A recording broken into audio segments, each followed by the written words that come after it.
Okay, talking about halacha hanapa, sister. So you have to be very careful to clean it out. You see, say hachametz hanidbakba from the crumbs of chametz that are stuck onto it. V'nisrach v'nidbag v'nidve arigas hanapa. And they get all, I don't know what every one of those words means, but they get stuck into all the little holes of the weaving of the weaving of the strainer. And on the handle, the wooden handle, and you should wash it very well with water. Also, other things that you use for kneading, which is what we've been doing in the past few halachas, about things used for cold, the rubbing of them is very important, because the shasher is for the end. So for the end, you really have to make a real effort to get it out. First he says about doing it wet, and then he says about rubbing it, whatever you have to do to get it clean. But now the Rama says, the minig is that you don't use a napa strainer even if you do hagolah, meaning, and the reason is because this be'en that's left over, not because of the hagolah. The hagolah is fine, but this be'en left over, so therefore, if you don't get rid of the be'en, you can't do hagolah to it. Also anything like this, like a grater, the bottom of the rechaim, you can't do hagolah because why does he even mention hagolah? So all you need is to clean it. And hagolah, what is hagolah? Because in the halacha before, and we had the special halachas, which we're going to wait till chafez for, special halachas that things used for doughs may need to have hagolah, even though they were used cold. So, you might, if you saw the last halacha, you might say, I'm going to do hagolah to this thing, I'm going to take care of my problem. I mean, you just don't use it, don't clean it, but if I do hagolah, I'm okay. If you say, no. Even hagolah doesn't help, because you're not getting rid of the be'en. So you can get rid of the be'en, it doesn't help you to do hagolah. So for all these kind of things, with these little holes and cracks and crevices, you can't do hagolah. And also baskets that use for holding chametz, meaning like woven wicker baskets. So those things you can't do. It's like a napa that there's too many little places where chametz get trapped and you can't do hagolah to it. We're going to stop here. There's a little left. We'll do that in Shulchan next week. We'll do end the halacha. Okay. So this is also use it on Pesach, right? Yes. What would they say if you want to use it there at Pesach when you touch the place of food? Okay. Good question. We're going to get to that in a second. Okay. I'm going to ask you to wait a second. Over here. Okay. We're getting to it. But what does it say here in the Mechaber and the Ramah? What's going on? There's a machlokes here, Mechaber and Ramah, a very basic machlokes. Now even the Beis Yosef brings the day that the Ramah brings also. He's just not passing like that, which is everyone agrees you have to get rid of the end. Everyone agrees that these things are hard to clean, and the Mechaber holds that if you make the effort and you're willing to do what you need to do to get it clean, that's fine. We can accept that. And the Ramah says that's true in the din, but there's a minig that even so, you don't rely on such things, and you say that there might be a little bit left over, and therefore you can't use the Kliyam Pesach. Okay? Is it a machlokes? It's not the word machlokes. It's that the Mechaber brings such a minig also. The Beis Yosef brings that, minadin, of course, it's mutter. Minadin, you cleaned it, you did what you could.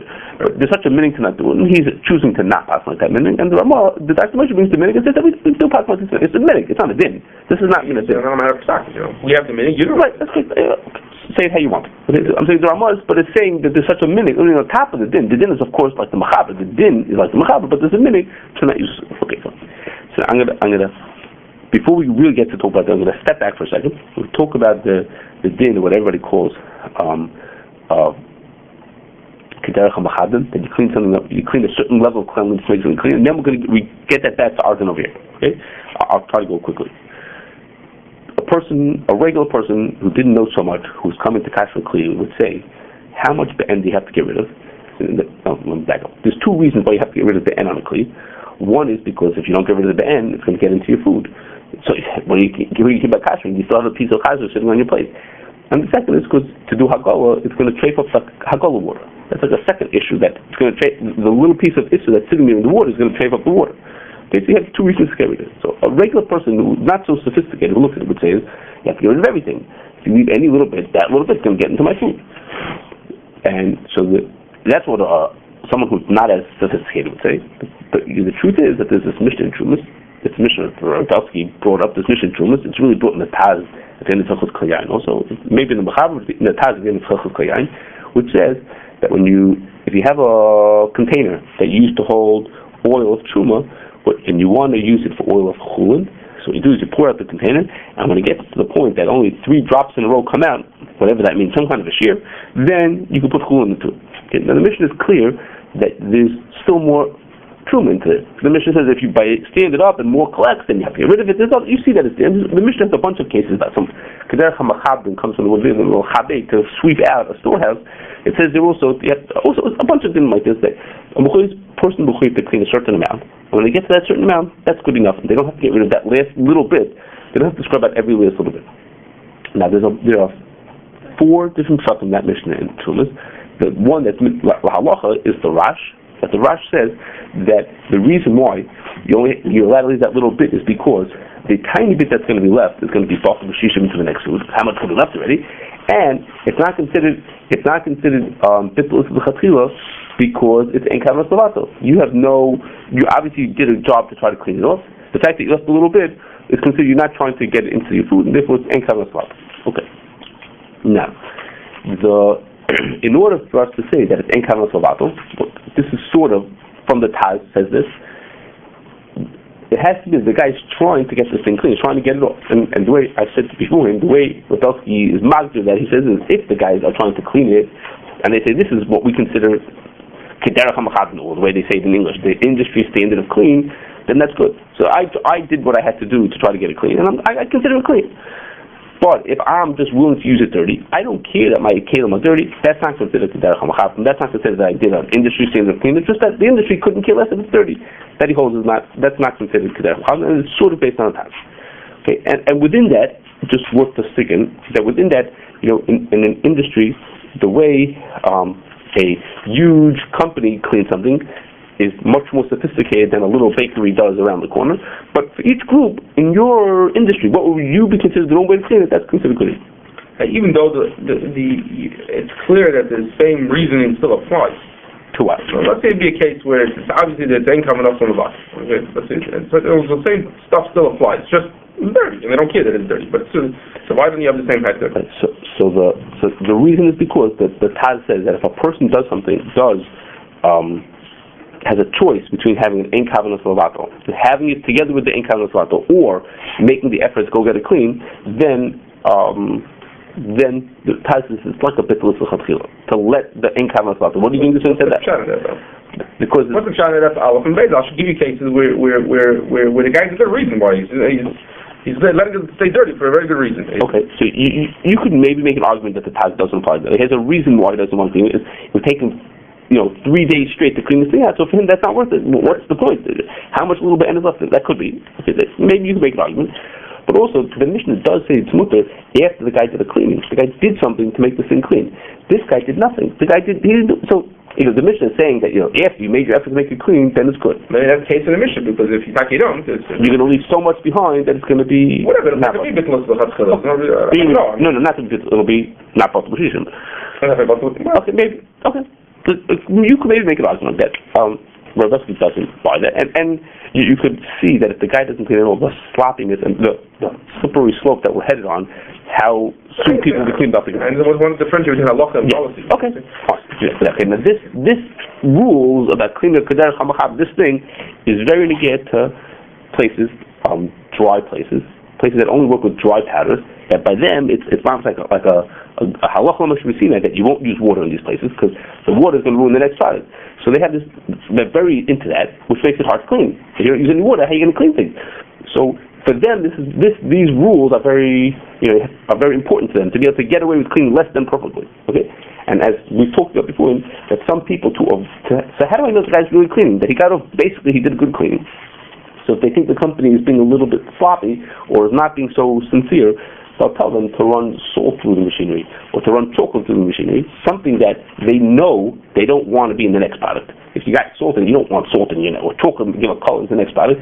So once the guy did that, then you know he's doing that. You know that he will do a thorough cleaning afterwards, or his best cleaning afterwards, because he can't afford to have salt in his next doing. So that's a way of some people use that just as a way to make sure the guys are really doing a good job and not just... What? If you're not there, how are you going to do it? Okay, you're on to a second question. How do I know that he did? So either he's there, or Every day you could see the clear enough. No. What I'm saying is like, the guy says to him, Rabbi, we did our cleaning, and what do I know? How do I know if he's doing? How do I do? How serious you take? It's all kinds of equipment. Mm-hmm. So we say between a tray fund and a kosher one, you have to do a salt flush in between. Yeah. That's what he has to do. So then I know that if that's what he's going to do a good cleaning after. Okay, so that's a little problem. It's easier to make sure that happens than to click right into all his details about how to clean. Okay, so this is exactly what I'm referring to. This is the case with a company. They're not interested in having their mesquite flavor in the next thing of popcorn. Right? This is. So how much sugar do you have to go to? No, so there we know that they're going to clean to what you. Let's say you've been there, you've seen that it's not perfectly clean. So do you need a guy send a mashgiach down every time to make sure that it's clean? I mean, what's they coming up Slovak on this? I hear what Erdelsky said that a guys like that we're maybe not dirty. It's just sloppy. It's sloppy. Okay, a sloppy job. It's not, it's not perfect. Okay. I don't know. Okay. Now, one last question is before we get back to our din, which is what happens when a company specifically has two standards of cleaning. They have two ways that they clean the kelim out. One, they clean it regular. This is their cleaning, and one when they have allergens. When they have something that they have, if they make a special cleanup. Well, they have the beginning of the week. They have a special cleanup. Beginning of the week cleanup, but then there's the in between part cleanup. So what you say in that case, you're mechuyev to do the regular cleanup. That's considered clean. They consider clean between two products. That's considered cleaning. Or should we require them to go do the beginning of the week cleanup, the allergen cleanup? Okay, so Rabbi Schechter thought that there's no reason to require them to do. There's no reason min hadin to require them to do the allergen cleanup. Even the first cleanup is considered the clean, but they do like extras, so to speak, extras the heroes to do that. But he had his own twist on it, which is just like I said to you. If you weren't so sophisticated, you would think that you have to clean up every bit of it. Right? An average lay person, you walk the monastery and say, how much you have to clean before you kasher? They say, you got to get every last bit of. No, leaving little bits afterwards. So he says, so if he comes from the side of the oinah, from the Choshen Mishpat side of it, he says that consumers are expecting us when we oversee a cleaning before they make kosher products, and they should clean it like they would do it in their house. So he thinks that we're misleading consumers when we don't do that. Okay, that's if the company has a choice to do it, that's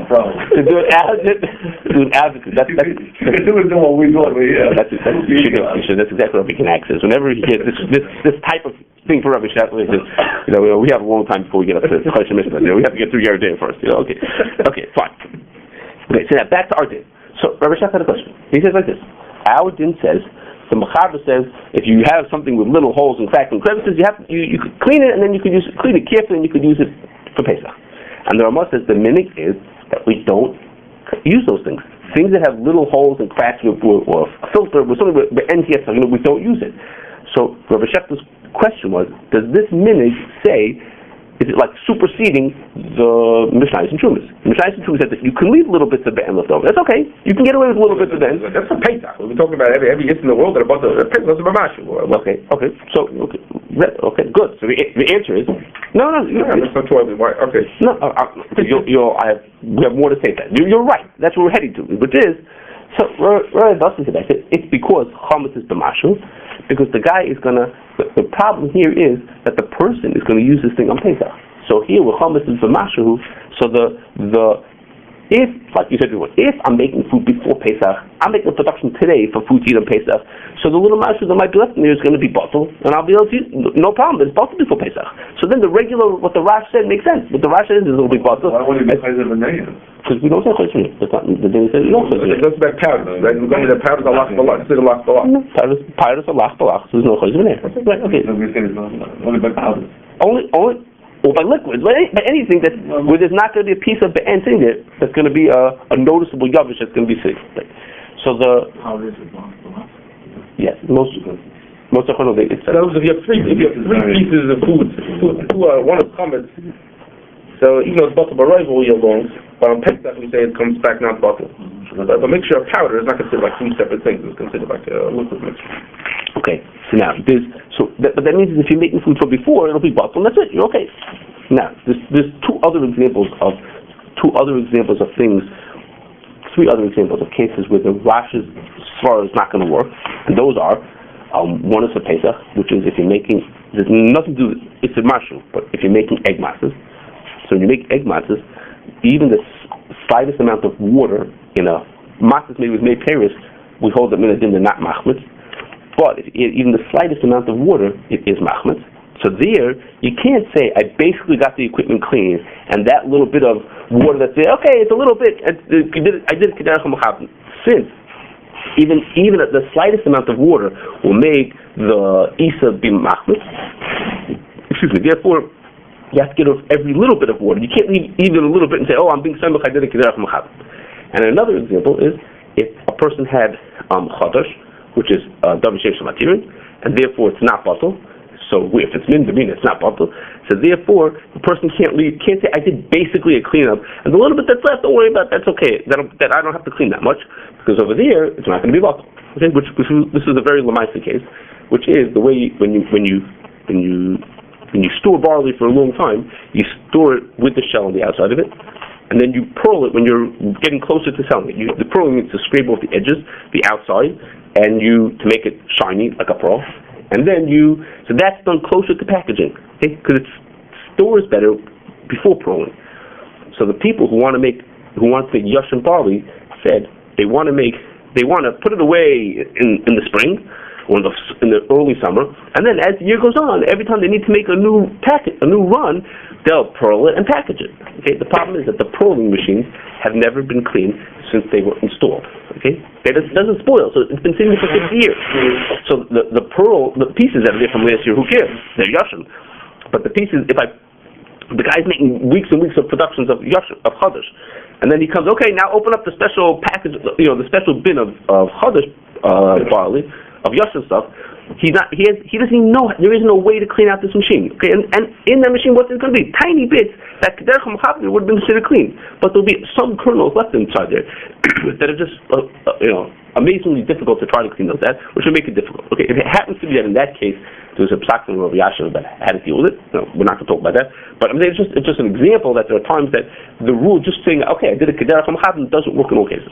And an example from the other extreme is, the Rash is assuming that the amount that's left over is going to be batal b'shishim. Okay, but there are cases, people who do work, particularly who work with oils, deodorizing and stills and all kinds of fancy equipment that uses oil. Oil also doesn't spoil, it doesn't go rancid like that. And what happens is, this equipment which is used hot often will have caked on years worth of oil sitting on the thing. So I can't say, I did it, because I cleaned as much as they consider that clean. That's good enough for them, so I cleaned it off well enough. Because there, the amount that's left may not be batal b'shishim. The whole Rash assumes that what you have left will be batal b'shishim, therefore it's ain't kavanos levatel. If I leave so much on there that it's not going to be batal b'shishim, that's not normal, not typical. In normal, the typical house, you clean off well beyond that. But if you have kind of equipment that you leave dirty, then you can't use the Rash. In the case of the barley, what happens to the white bags will not have any of that stuff, right? Yes. What happens to the polish? I buy a bag, right? Yes. It's called a polish.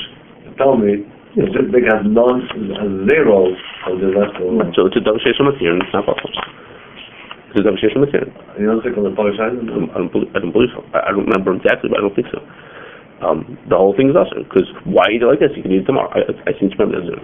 Okay, so anyway, you can leave on side. The yashin barley has a psak from Yashin how they made it. It's hard for the people. Some people choose to bag it way back in the summer when there's no chadash yet. They bag it then and then they put it away. That has other problems. That has problems of bugs in it. So this has an advantage to baking it so. Okay, now I want to turn to two specific cases of things. We'll talk about how to. We've said we'll wait to talk about how to kash them. But they both of them have the exact same child. The same child which negate to Arjun, that's why we're bringing for here. And they are Kashering, the microwave, and dishwasher. Okay, we saw in Halacha, in Yudalad, that Zayah comes, when you cook something with Zayah, the Zayah that rises up carries with it the tam, and it makes other things straight. So if I put a cup of soup into my microwave, the Zayah that comes out of that makes the top of the soup, of the microwave, flakes or tray, or whatever the time of that thing is, it makes the thing tray. We also saw, the Ramah says that if then I put kosher food into there, and the kosher food gives off vapors, and those vapors condense on the top, then they're treif. Those vapors are treif, and then they drip back down to your food, makes your food treif. Okay? So, and that very much happens in the microwave. Of course it does, because the microwave, the walls are cold, so when the hot vapors hit the walls, they condense. And there's plenty of condensation on the top, and it drips into your food to make your food treif. So the microwave becomes treif, and it needs to be kashrus in order to use it. So the standard way that people say you should kasher, what do? Is you clean it out, wait it for a day, take out the glass plate because you can't kasher glass, put in a cup of water, and what you do is you let the water boil for a very long time. So what happens is two things. First of all, the chamber gets filled with zayah, so it's kabbalah kachpolta, just like the blia went in through zayah, you kasher through zayah also. And second is that if you do it right, the water, as it expands, will overflow out of the cup. Okay, it'll spill out. As it expands, it overflows out of the cup, which will kasher the bottom of the microwave the way it got a blia, which is through things spilling over also. Okay, so what you're doing is you put in a good amount of water, a bowl or a cup of water, relatively little. Spill over, it evaporates. Yeah, no. I tried it. Never. And it did not spill over? Never. Spill over. Never. It only evaporates. Yeah. Okay, good. Okay, so then I'm wrong. Okay, that's my impression that it does. Okay, we'll try it. So then at barely saw steam. You barely saw steam? Yeah. No, there definitely is steam because it really evaporates. Yeah, I know. There's no sound, but no, okay. We'll try it. Yeah, maybe we'll bring it into the staff meeting. We'll bring the microwave and we'll try it over there. Okay. Right. Okay. Okay. Good. So that's what we do. Okay. That's very nice. Everything works kabbalah kachpot. Okay. The question is like this. There's a simple question. Every microwave has in it a little grating, like a venting. I think it's a vent for the steam to get out. That's what I'm assuming what it's there for. It's got, what does it have? And it's got a little bunch of 100 little holes in it, a couple of inches of little holes, like you have in any strainer. So the Ramah said that the minig is that we don't, things that have little holes that are hard to clean, we don't clean them for Pesach. Clean and kasher them for Pesach because you can't get rid of the band. Okay. Now microwaves, some people are very neat about the microwave, but in most houses, things splatter all over the place. So, and it's ridiculously hard to you're going to get your head into the microwave to try to clean out those holes. So, the Ramah says the minig is that we don't clean out things like strainers that have little holes in them because they're hard to clean. So even if you try to, you're not allowed to clean it and use it for Pesach. So how are you going to kasher it for Pesach? So what you is going to go in and hit back? Not this. I'm not talking about. No, this is what happens. Yeah, the steam when the vapors go out, if they condense on something, they create treifa. That the condensation is treif, and then it drips into your food. That's what I'm about. That is makes your food treif. If the vent's on the side, okay, would that be a problem? It's not going to hit back into your food. Okay, so if the vents are in the side, that's less of a concern. But that's less of a concern. Would it help if you have a paper towel? That's what my wife always does. Put a paper towel on top of the food. Right. Yes, that would potentially help you. Yes. Okay. Because the reason is that if you put a paper towel, you could really basically use a treif microwave that way also. Because the Ramah says if you have vapors will drip down in, so then you just have to put a cover. If there's a cover, then it doesn't come. Okay. So my question is, you're saying is I'm basically going to pretend like microwave is treif. I'm going to kasher it, but I'm going to pretend it's treif. I'm going to cover it. Okay. And we have the same question on a dishwasher. A dishwasher, the way it works like this: you got on the bottom, water collects on the bottom. There's a heating element running through it, so it boils up the water on the bottom, and then it spritzes that water through either an arm on the top and arm on the bottom, or both, and it spritzes the water all over your dishes to clean them up. So there's no question that the bottom, the basin where the water sits on the bottom, is a kli rishon, and there's food in there all the time. All the food that was on your plate is now sitting on the bottom of it. So that's for sure becoming treif. Whether it makes your dishes afterwards kosher or treif, there's good reason to say that the whole thing is a kli rishon. We had a din before of hevel hakder. When you have something that's full of steam, a kli rishon full of steam, the tops of it are not considered iru kli rishon. The tops of it are considered kli rishon.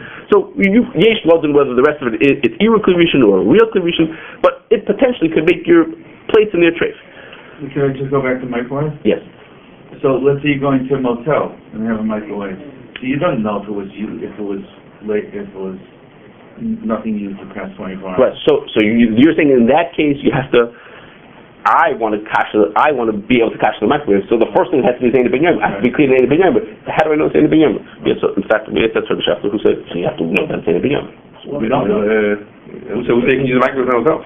That's right. So no, so then we would kasher it, but it wouldn't help the kashering. So you'd have to know that it was in the beginning. No, We wouldn't know. So therefore you can't kasher it. So therefore people have to know. I think many people are under the assumption that you go to a motel, just kasher it, and everything's good. Okay, so to that he said, Stam Kelim B'nei is, once I use the food and I have it in here, I can say, okay, Stam Kelim B'nei and it's mutter.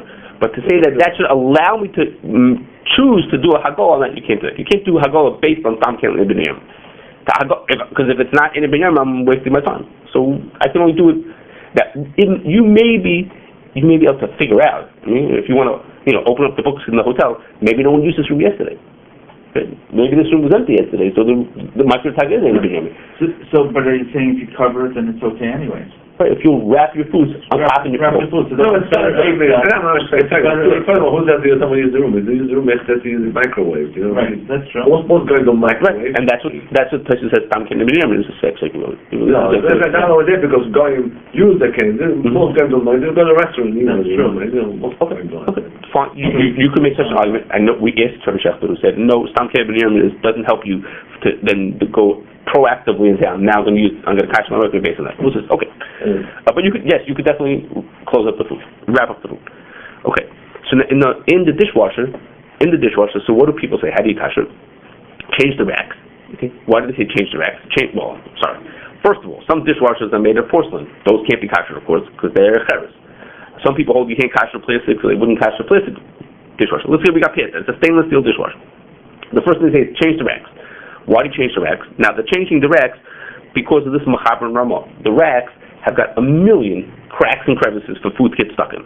I mean, think about the place where you put the silverware. Okay, it's got, it's the whole thing is full of holes and little cracks. The metal racks. The things that pull in and out. That there's no million cracks and crevices. Okay, every place, every spot where the pieces meet each other it's made in such whatever reason is made in such a way that every one of those spots is a place where food can get stuck. I'm not talking about where they meet. Where the bars, right? Okay. Well, you come visit me after we leave. I don't know. This is just for my microwave. I don't know. Not microwave. It's dishwasher. I'm talking dishwasher. I'm talking about dishwasher. And every place where the bars meet each other is a funny. That's like a strainer. I mean, how do you know that's like a strainer? No. I didn't say that's the minute. No, I'm not. I'm saying is that the Mechaber says things we've had before also things with lots of cracks and crevices is difficult to clean, and those racks have got loads of those kind of places. So that's why it's very common that people say you have to replace the racks if you want to catch your dishwasher. Okay. Now, wait a second. Okay, so you change your racks. Okay, you got rid of the racks. Okay, now what do? Now you run it through a cycle and you catch it. Okay. The problem is this: you look at the bottom you pull out the racks and look on the bottom of the dishwasher. There's a drain there. Okay, but it's not just a plain old drain. The drain's got a filter over it to catch the food that's coming down there. Okay. And that thing is, we could talk about whether the racks are or not the thing, but that drain at the bottom is for sure the filter that we're talking about the Ramah here, that says that, or the same kind of thing as this filter, that things that have little bits, little holes and things to fall into it, you can't cut the minigis and not use them for days. So you must have a new dishwasher. Do you have to change this filter? No, it's a metal filter. It's a metal filter. If there's stuff bad enough in it, what does it ever go? So the fact that there's all the soap and water breaks it up, and with time it's cleaning itself. But it's not. There's no point that it's not always perfectly clean. It's that it's always, let's say, 90% clean, and that's good enough. It's continuously, breaking down what's in there and getting it through the filter. But it's not. It must be not a little tiny filter like a screen, otherwise it couldn't go through. Okay, so it must be that bigger piece that go through that drain. I'm going to tell you the story. No, so there may be a place for bigger pieces, or they're just getting broken up and they're going through. And I'll tell you. Here's the story. This is Mamish cover the share. About a week or two ago, my kids told my wife that they don't want to empty the food out of the dishwasher because the dishwasher smells. They came with a complaint. They don't want to empty the dishwasher because the dishwasher smells. Okay, she went to look at the dishwasher. Talking, it was true. It smelled. She went to look at it, and she pulled out the filter out of the bottom, and an absolute amazing amount of food came out of this thing. Okay, which had obviously been sitting there for a while. And that's why it smelled. Okay, and what it took a wonderful effort to clean this out. Okay, that's how much. And now, for whatever reason, I don't know why we got stuck like that. And that never happened to us before. How old is the dishwasher? Right. So, okay. Every once in a while, it has. So I don't know how long it's clean out the dishwasher. Okay. So how old is the dishwasher? You don't put dishes in there. How old is the dishwasher? I have no idea. It was there when we moved. Oh, yeah, the Ashram. Okay, so and if I can, I'll tell you also. We just read an article Rabbi Jerval wrote about making a hotel for Pesach. So he says you should leave them to part the dishwasher. We said, so what are you talking about? Why would you leave them to a dishwasher? So he said, look at this thing. He says, look, pull out the screen. He says, and you'll see that there's loads of Ben on it. And he says, and you'll say, I have no way to clean it. He says, as soon as you put the torch onto it, well, half what the Ramah says is that leaving Kal gets rid of the end. He says, all of a sudden you see all this food burning. He says, you won't realize even how dirty it is until you try leaving Kal in it. Now, I wouldn't try leaving Kal in it. Well, the point was you have to leave him Kal. However you're going to do that, he's going to do it with a blowtorch. Maybe we'll be less courageous than he is. Okay, and so the question is, if there's going to be if there's this filter on the bottom there, then how are you kashering this for Pesach? Okay, how could you say you're going to kasher this for a year round? You say, look, I did as much as I could, and what that's left is Kedar Chum. I did what I could. But if you can't do it for Pesach, so the same question we had for the Mike. Okay, so I asked these questions to many prominent people, and I got shrugs and shoulders, basically, from people. Okay, until I asked this question to Rabbi Schwartz. Last year, before Pesach, we redid the guide to Tfilas Kalim and Hagol, and Rabbi Shevov, and Hechsher Kalim, Hagol, Hechsher Kalim, and I asked Rabbi Schwartz this question. Rabbi Schwartz says he thinks he has the answer. His answer is like this. He says, the minute that we have here, that even if you make the effort to clean it, that's not good enough. You can't use it. That's in a case where you're using a filter, and the food that is going to pass right through this filter. You can use this filter to filter, let's say, your flour to make your matzahs. So if there's a piece of chametz left in this thing, it's going to get the end of that chametz is going to get into your Pesach food. So for that thing, for the chumrah of someone not eating a piece of actual be'en chametz on Pesach, the minhag is that even if you try to clean it too big, you can't be semach on that. So that's fine for a case where the food actually goes into it. Says, but in the dishwasher, we're not concerned that the food that's in that drain is going to end up on your plate. The problem is that food, the end that's on the bottom there, will make the water trace and will make your dishes trace through blears, passing through. Blears are going to pass through into your plate and get into your food. It's all through blears. So things that have to do just with blears, so it doesn't say such a minhag like that. The minhag is all the cases we're talking about, this minhag are cases where your food's going to have a basket that holds bread. So if I put my mat into the end that's left onto there, it's going to get onto my food. So the minhag, because of the seriousness of eating a piece of chametz, a piece of chametz and Pesach. So we say that kind of thing, you can't do that. But when it's just a matter of something like more removed from the food, then he wasn't concerned. So that food is boiled anyway because it's full of sulfur. Okay, I don't know if that's going to help with Pesach. I don't know if that's going to help us with Pesach. No. It's also, it's not that the bleers that we're making down with the gum. That's also. That's the sound.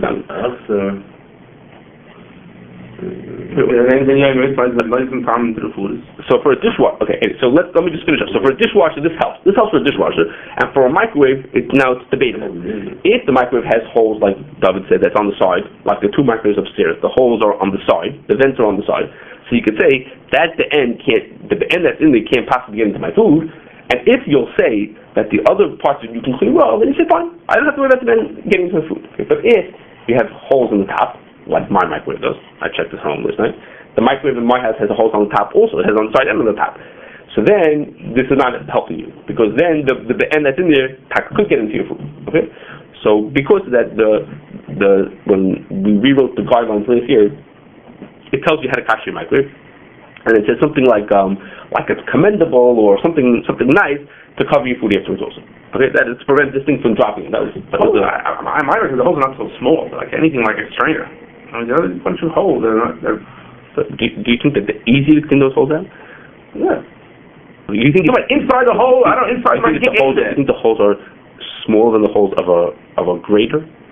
Look at your grater that you use for grating your maror on Pesach. It's serrated. It's very, there's ridges. There's tiny little ridges. This thing is just holes. It's pretty smooth. It's just a bunch of holes. You can clean, and you can make it. You can wipe it and look at them. It's completely clean.